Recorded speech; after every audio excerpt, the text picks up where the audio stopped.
Hi, I'm Jeff Gonzalez, president of Trident Concepts, and I'm here today with Brownells Daily Defense to talk to you about gripping errors and our corrective strategies towards fixing them. All right, so again, we're out to the range, we're shooting, we're learning, we're experiencing some problems, and we're trying to work through them. So one of the other main problems that we see has to do with gripping errors. And the first error that we try to work on right away is I'll observe the shooter, and as they're shooting, I'll look to see what type of grip they have. And the most common error that we see, or I should say one of the easiest errors that I see to correct, is when they grip too high. So sometimes we're told, grip that gun as high up as you possibly can. And what I will tell people is that there's always going to be points of diminishing returns. Yes, I would like to be high, but if I'm so high that the angle of my trigger finger is such that it rubs against the frame, no good. All right, so go ahead and change that out. Lower it down so the trigger finger is isolated. Next is a force disparity, which means that I'm squeezing one hand or the other without equal pressure. So one hand might be 100% and the other hand is only 50%. And that disparity is going to cause the gun to shift in whatever direction the hand with the most power is applying. The other one we see a lot of times is hand flexing. Now this is a really hard one to catch, but what happens is as the shooter is about to fire the shot, they start to actually squeeze harder.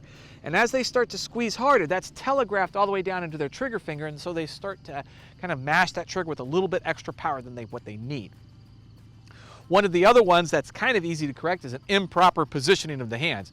Now, if you have your 5 points of contact, it makes it very difficult for you to actually experience this, but this is also one of the easiest errors to correct, which is looking at the shooter, seeing their grip, realizing that they have an improper grip, and working to correct that.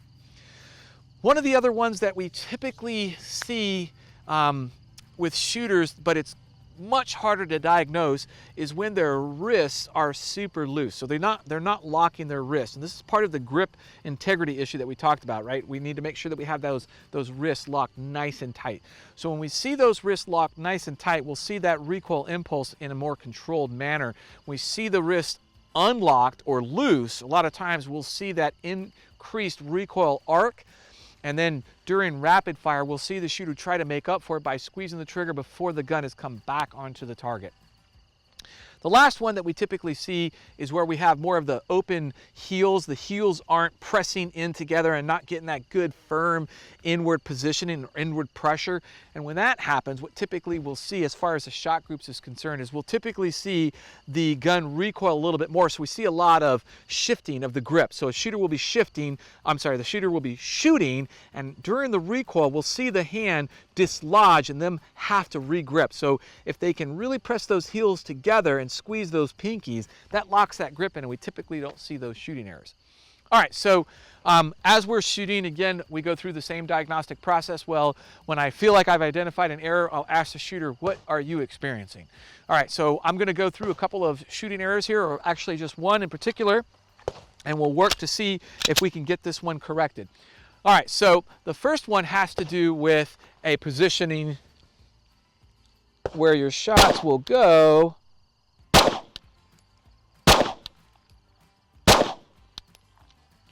All right, so when I have a shot group on a grip-related issue that's going more in a 6 o'clock position, what typically is happening there? Well, a lot of times we have to isolate that error and make sure that it is not a result of trigger and make sure that it's not a result of sighting issues. And for a sighting issue, that's an easy correction. I just ask the shooter, hey, were you aiming there? What I'll see sometimes is if a shooter had a predisposition to hit in a position that they didn't like, a lot of times they will aim at a different part on the target. They basically are Kentucky windaging and using their error to get the shot inside the target zone. So you don't want to do that. You don't ever want to do that. So the first thing I'll ask is, where were you aiming? Oh, I was aiming a little low. Well, good, because now you're hitting where you're aiming. So we correct that. If we move on and we discover that the shooter was not aiming low, but we still have a low group, now what could have caused that was relevant to the gripping issue? And the most common thing that we'll see has to do with the hand flexing. So as I'm squeezing, as I'm trying to pull the trigger, I'm actually squeezing my grip, which is causing me to actually bring that gun downward before that round leaves the barrel. All right. So what people have to realize is that the actual error is being applied leading up to the shot being fired, but the shooter's actually not able to pick up on that. And this is one of the other reasons why I ask shooters to slow down so that they can start to see these errors occurring. So as they start to milk the grip, they might actually start to see the sight dip before they actually start to really get into the meat of their trigger pull. And if they can see that, a lot of times they can self-correct.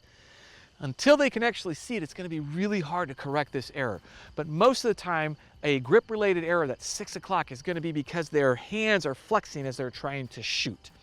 All right, take this out to the range, experiment, play with this. What you might discover is that maybe you were doing one of these errors inadvertently and you didn't even know it.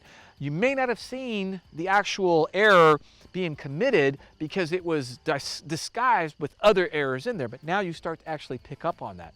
Have some fun with this. Go out there and work at trying to improve your precision, your accuracy. If you have any questions, comments, or you want to share your experience, please feel free to do it down below.